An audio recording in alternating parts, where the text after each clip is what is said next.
Hello everyone, ये हमारी TGT special class रहेगी। इसमें हम एनबीएस, केबीएस, ईएमआरएस तथा बीपीएससी 4.0 को ध्यान में रखते हुए अपने सिलेबस को हम कवर करेंगे। तो हम ऐसे टॉपिक को सबसे पहले हम कोई भी टॉपिक उठाएंगे तो सबसे पहले हम टॉपिक की थ्योरी अच्छे से पढ़ेंगे। उसके बाद फिर थ्योरी से रिलेटेड जितने भी क्वेश्चन होंगे, जितने भी एग्जाम्पल होंगे, हम उसको कवर करेंगे। अगर हम ऐसा पढ़ेंगे तो हमारे एक टॉपिक अच्छे से कंप्लीट हो जाएगा। क्योंकि अगर हम प्रैक्टिस ही करेंगे और हमें थ्योरी के बारे में नॉलेज नहीं रहेगा तो हम वही क्वेश्चन अटैम्प्ट कर पाएंगे जिसको हम पहले से पढ़े हुए होते हैं। और जिसको हम पहले से नहीं पढ़े रहते हैं, अगर हम थ्योरी नहीं पढ़ेंगे तो हम उसको नहीं कर पाएंगे। तो सबसे पहले आज हम बात करेंगे क्वाड्रिलेटरल यानी कि चतुर्भुज के बारे में। तो चतुर्भुज है क्या, चतुर्भुज में आते कितने कौन कौन से शेप हैं, उसको हम पढ़ेंगे। उसके बाद इस थ्योरी से रिलेटेड जितने भी क्वेश्चन होंगे, मतलब ज़्यादा तो नहीं लेकिन फिर भी हम कोशिश करेंगे कि हर टॉपिक को कवर किया जाए। तो सबसे पहले आज हम बात करेंगे चतुर्भुज के बारे में कि क्वाड्रिलेटरल यानी कि चतुर्भुज है क्या। तो देखो, चतुर्भुज चार भुज नहीं, ये मत सोचना कि हम पीडीएफ से पढ़ा रहे हैं। पीडीएफ से हम इसलिए पढ़ा रहे हैं ताकि हम अपने टाइम को बचा सकें, क्योंकि एग्ज़ाम हमारा जल्द से जल्द होने वाला है। यहाँ तक हो जाएगा कि ये ज़्यादा अगर डिले हुआ तो फरवरी या मार्च तक जाएगा, लेकिन उसके पहले भी तो हो सकता है ना। तो इसलिए हम पहले पीडीएफ को पढ़ाएंगे। पीडीएफ से हम इसलिए पढ़ाएंगे, हम आपको पूरा समझाएंगे नोटबुक में, लेकिन हम पीडीएफ से इसलिए पढ़ा रहे हैं ताकि हम अपने टाइम को बचा सकें और अच्छा से अच्छा कंटेंट हमें मिल जाएगा। देखो, चतुर्भुज चार भुजाओं से घिरी हुई एक बंद आकृति है जिसमें चार बिंदु होते हैं जिनसे कोई भी तीर गैर समरेखीय होते हैं। समांतर चतुर्भुज, आयत, समलंब चतुर्भुज आदि चतुर्भुज के प्रकार हैं। देखो, चतुर्भुज का मतलब होता है जिसमें चार भुजाएं हों, वो भी चार भुजाएं हों, और वो भी चार भुजाएं कैसी हों, बंद शेप की हों।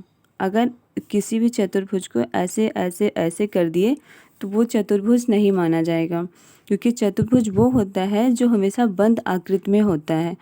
चतुर्भुज हमेशा बंद आकृति में होगा और उसकी चार भुजाएं होती हैं, और कोई भी तीन रेखाएं जो होती हैं समरेखीय। समरेखीय का मतलब होता है कि एक ही तरह तीन पैरेलल लाइन नहीं होंगी चतुर्भुज में। अगर ऐसा दिखाया जाता है, ऐसा कहीं सिंबल दिया जाता है, तो मुझे लगेगा कि वो चतुर्भुज है। समान चतुर्भुज में सबसे पहले देखो, ये चतुर्भुज हो गया। तो चतुर्भुज में सबसे पहले कौन सा आएगा, सबसे पहले आएगा समांतर चतुर्भुज। समांतर चतुर्भुज आएगा। सेकंड में फिर आयत आएगा। आयत के बाद फिर वर्ग आएगा। वर्ग के बाद फिर आएगा समलंब चतुर्भुज।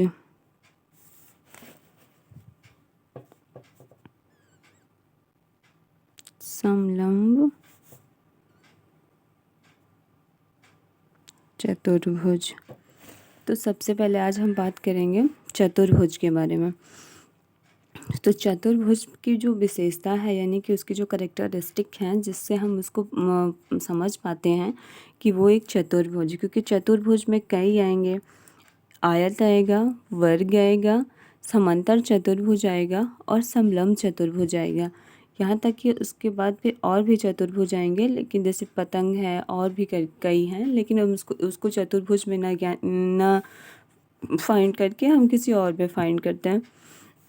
देखो, चतुर्भुज की विशेषताएं होती हैं कि चित्र में जैसे ये दिया गया, ये सब आप सबको पता ही है कि देखो, ए बी सी डी चार भुजाएं हैं, तो चार भुजा है तो चार एंगल भी बनेंगे।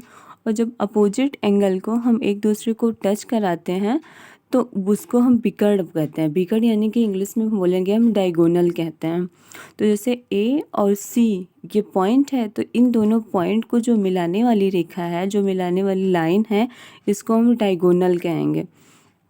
और बी और डी इन दोनों को मिलाने वाली जो रेखा होगी, इसको हम डायगोनल कहेंगे। डायगोनल जो होती है वो अपोजिट एंगल को टच करती है। तो बी और डी ये दोनों अपोजिट एंगल हैं, ए और सी ये दोनों अपोजिट एंगल हैं।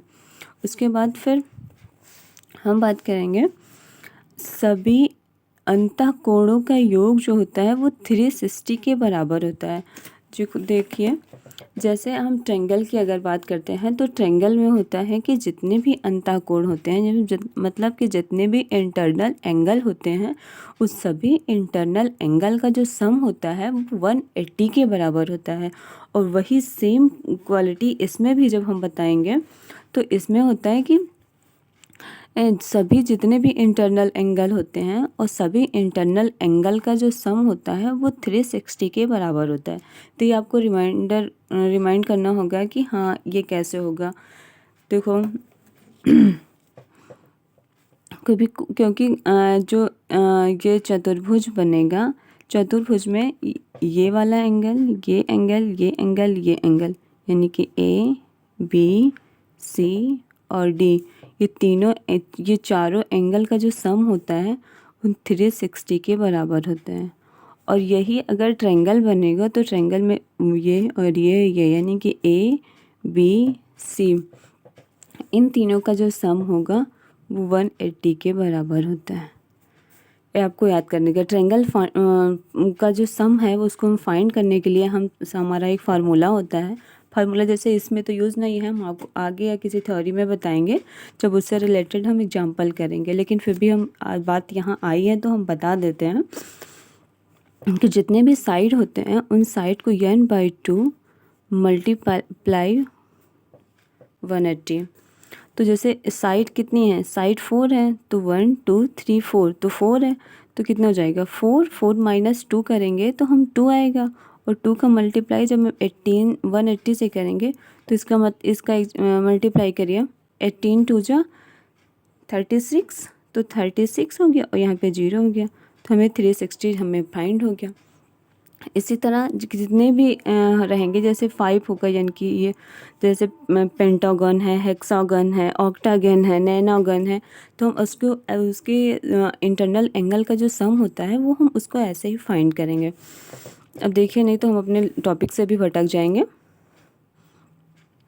तो पहला हो गया। उसके बाद सेकंड है कि क्षेत्रफल जो होता है वो 1/2 एक विकर्ण मल्टीप्लाई विकर्ण पर विपरीत शीर्ष से डाले गए अभिलंबों का योग। देखिए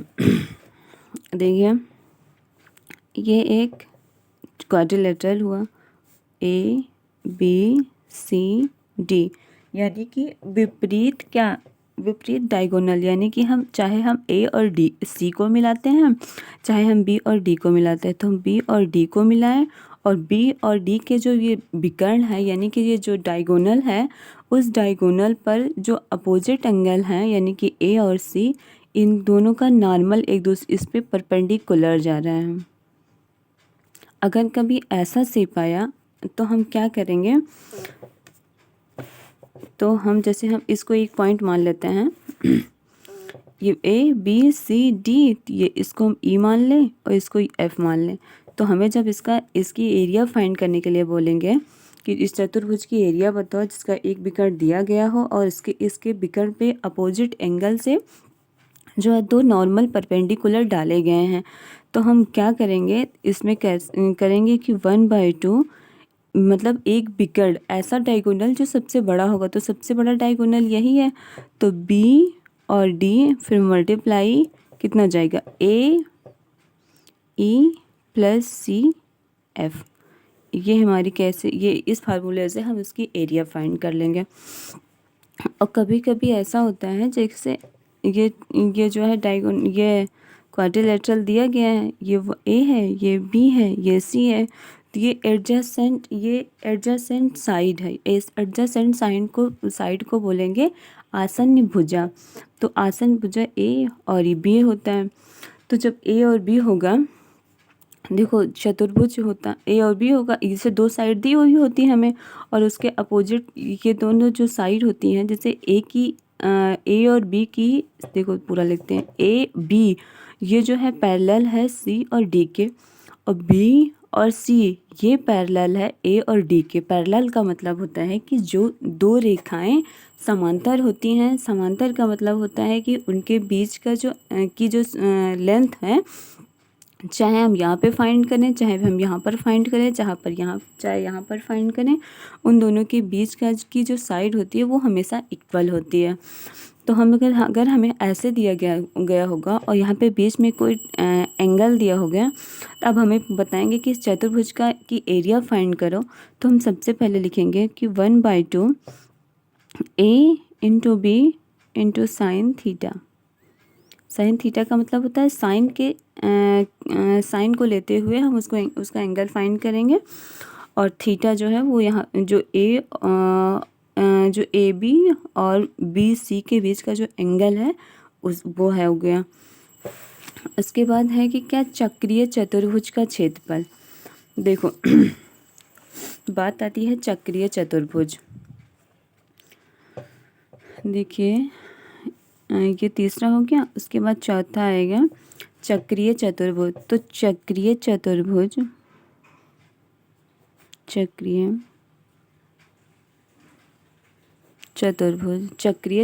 की बात करें तो ऐसा चतुर्भुज जो किसी सर्कल के अंदर बना होता है, इसको हम चक्रीय चतुर्भुज कहते हैं।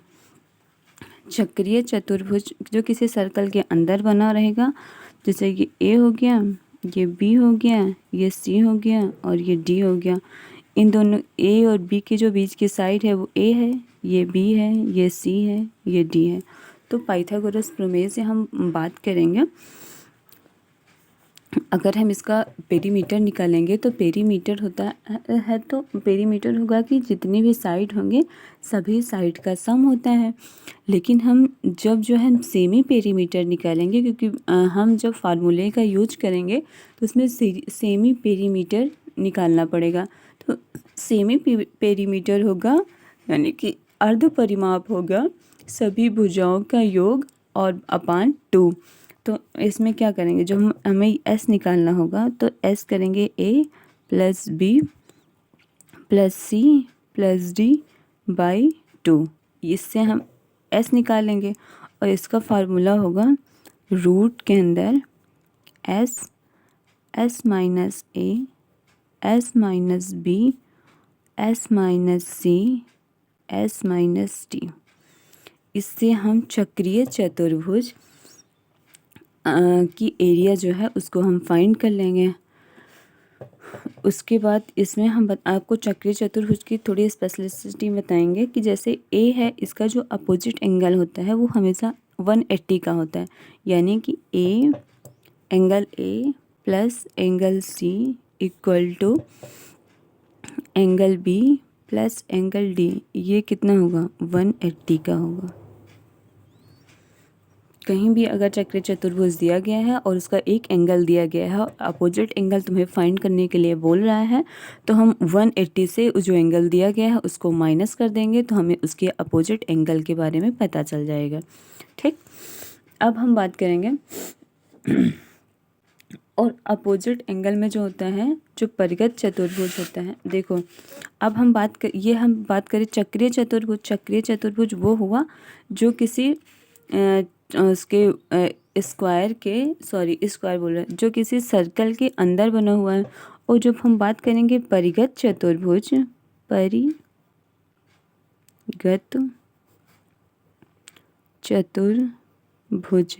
देखो ये हमें नाम से ही हमें फाइंड हो जा रहा है कि परिगत यानी कि जो किसी के बाहर बना हुआ है। जैसे ये सर्कल है तो सर्कल के जो बाहर बनेगा,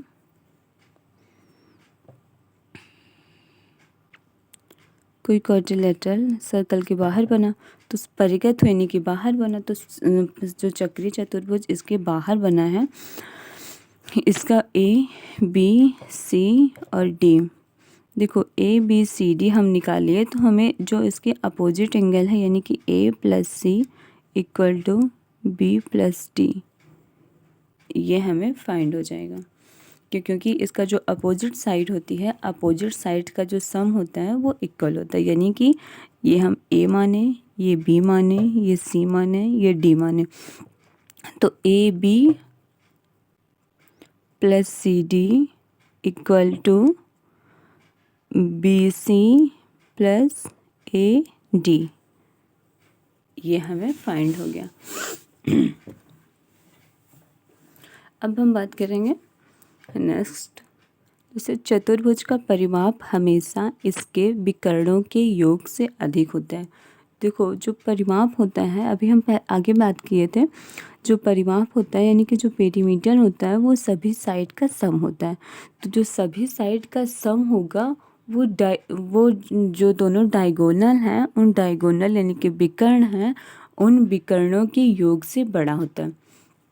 देखिए अगर आप बोलेंगे तो हम इंग्लिश में पढ़ाएंगे, अगर आप बोलेंगे तो हम हिंदी में पढ़ाएंगे, लेकिन हम सोच रहे हैं कि थोड़ा बाइलिंगुअल लेके चलें ताकि दोनों बच्चों का बच्चे जो है कवर कर सकें।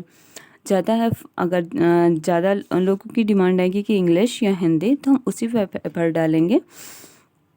ये तो ऐसा पढ़ा दे रहे हैं कि जैसे कुछ कुछ टॉपिक होते हैं जो हर जैसे इसमें 6 to 8 में भी काम आएंगे और प्राइमरी में भी आएंगे, इनका यूज आएगा। इस वजह से वो बच्चे भी प्रॉफिट ले सकते हैं जो 6 to 8 की प्रिपरेशन कर रहे हैं या फिर किसी और फील्ड की तैयारी कर रहे हैं। कुछ टॉपिक ऐसे हैं जो सब में कॉमन है, तो इस वजह से सब बच्चों का हो जाएगा, इसलिए हम इसमें ये PDF के थ्रू पढ़ा रहे हैं। बाकी हम खुद पढ़ाएंगे और हम आपको खुद अपने नोटबुक में लिखेंगे, उसके बाद हम आपको समझाएंगे। देखो ये बात हो गई, जो ये चतुर्भुज है यानी कि चतुर्भुज का जो परिमाप होता है, यानी कि चतुर्भुज का जो सभी साइड का जो सम होगा वो सभी विकर्ण के, जो दोनों विकर्ण हैं उन विकर्णों के सम से बड़ा होता है। इसके बाद अब हम बात करेंगे, जैसे चतुर्भुज बना है ये, तो चतुर्भुज ये मध्य बिंदु है, ये ए हुआ, ये बी हुआ, ये सी हुआ, ये डी हुआ। तो ए और बी के बीच की जो कोई मिड पॉइंट है, मिड पॉइंट को हम एक्स माने, सी और डी का जो मिड पॉइंट है इसको वाई माने, ए और डी का मिड पॉइंट है एक्स वाई जेड और ये हम ए मानते हैं।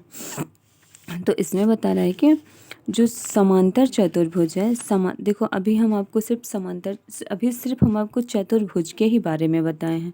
समांतर चतुर्भुज की हमने बात नहीं की है, और ना ही हमने आयत की बात की, और ना हमने वर्ग की बात की, ना हमने समचतुर्भुज की बात की, सिर्फ हमने बात किया है चतुर्भुज की। तो इसमें बता रहा है कि चतुर्भुज में अगर समांतर चतुर्भुज होगा तो उसकी अगर हम मिड पॉइंट को मिलाएंगे, देखो ये इसको अगर हम इसके मिड पॉइंट को मिलाएंगे तो मिड पॉइंट से जो बना क्वाड्रिलेटरल होगा, जो चतुर्भुज होगा, उसको समांतर चतुर्भुज कहते हैं। ये नोट कर लीजिए, क्योंकि ये क्वेश्चन में ज़्यादा पुटअप किए जाते हैं ऐसे क्वेश्चन, क्योंकि इससे बच्चों को भी कन्फ्यूजन हो जाती है कि पता नहीं ये होगा कि ये होगा। क्योंकि चतुर्भुज में अक्सर ज़्यादातर सबकी जो शेप है वो सबके शेप सेम होते हैं, बस खाली थोड़ा थोड़ा माइन्यूट डिफरेंस होता है। इसमें क्या हुआ है, समांतर चतुर्भुज यानी कि समांतर चतुर्भुज की अगर हम मिड पॉइंट को मिलाएंगे तो समांतर चतुर्भुज बनेगा। अगर ये बात हुई आयत यानी कि रेक्टेंगल, अगर हम रेक्टेंगल के मिड पॉइंट को मिलाएंगे तो सम चतुर्भुज बनेगा। और अगर हम स्क्वायर के मिड पॉइंट को मिलाएंगे तो वर्ग बनेगा, स्क्वायर बनेगा। स्क्वायर के मिड पॉइंट को मिलाएंगे तो स्क्वायर बनेगा। आयत के मिड पॉइंट को मिलाएंगे तो समचतुर्भुज बनेगा, और समचतुर्भुज के मिड पॉइंट को मिलाएंगे तो आयत बनेगा, और चतुर्भुज के मिड पॉइंट को मिलाएंगे तो समांतर चतुर्भुज हुआ। यह हमें नोट करने वाली बात हुई। देखो हम एक बार अगर हम कहिए तो हम नोट कर देते हैं। देखो समांतर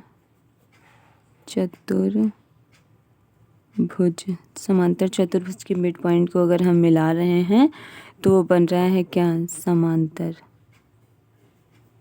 चतुर्भुज।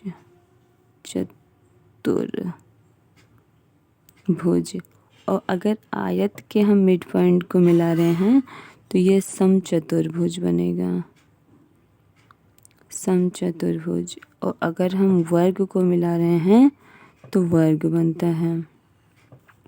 अगर हम समचतुर्भुज को मिला रहे हैं तो आयत बनता है।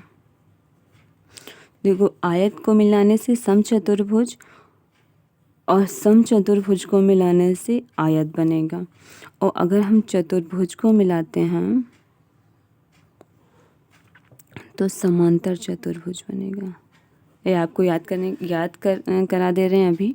देखो समांतर को मिलाएंगे तो समांतर मिलेगा, और अगर आयत को मिलाएंगे तो समचतुर्भुज मिलेगा, समचतुर्भुज को मिलाएंगे तो आयत बनेगा, वर्ग को मिलाएंगे तो वर्ग बनेगा, और चतुर्भुज को मिलाएंगे तो समांतर चतुर्भुज बनेगा। ठीक।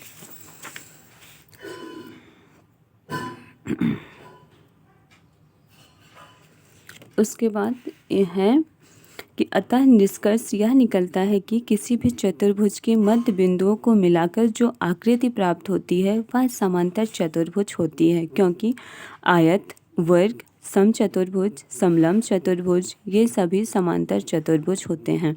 अभी हम इसके पहले भी हम आपसे यही बात किए थे कि जो चतुर्भुज होता है, चतुर्भुज में 4 आ जाते हैं, जैसे कि समांतर चतुर्भुज आ जाएगा, आयत आ जाएगा। जो समांतर चतुर्भुज है वो और जो आयत है ये एक दूसरे से कोरिलेटेड होते हैं, और जो वर्ग होता है और समचतुर्भुज होता है ये दोनों एक दूसरे से कोरिलेटेड होते हैं। वर्ग जो है स्क्वायर हो गया, और जो समचतुर्भुज है वो रोम्बस हो गया। जो स्क्वायर है वो रोम्बस है, ये दोनों सेम होंगे, और जो ये होगा वो दोनों सेम होगा। अब हम आगे बात करेंगे।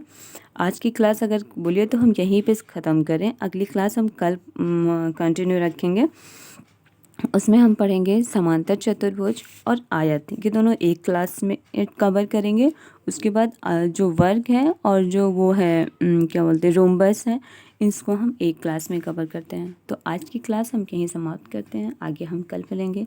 तब तक के लिए हमारे यूट्यूब पे बने रहिएगा। Thank you.